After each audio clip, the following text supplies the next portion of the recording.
Ariana Kakuza is a dietitian at the Cleveland Clinic. With 1 in 13 children having food allergies, we were looking for some safe snack ideas. The first thing I brought today is edamame, which is just raw soybeans.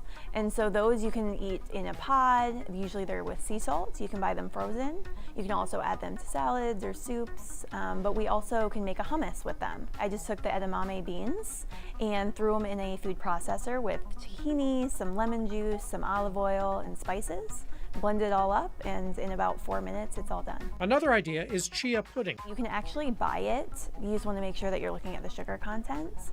But the way that you can make a chia seed pudding is by just taking chia seeds and any type of liquid. You could use like a flaxseed milk, you could use water, you could use 100% fruit juice. Because chia seeds will soak up the liquid and form like a gelatinous texture. So it's more like a pudding.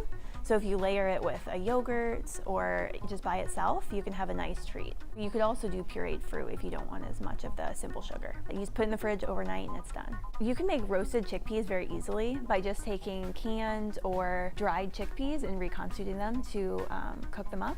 And so all you would need to do is mix the chickpeas with some olive oil or some avocado oil, mix them with whatever spices that you like. You can make a ranch seasoning, a barbecue seasoning, and then you just pop them in the oven for about 5-10 minutes at 400 degrees, and they come out crispy. Energy bites made with sunflower butter are another fun, nut-free snack idea. So I use about 2/3 cup of the sun butter.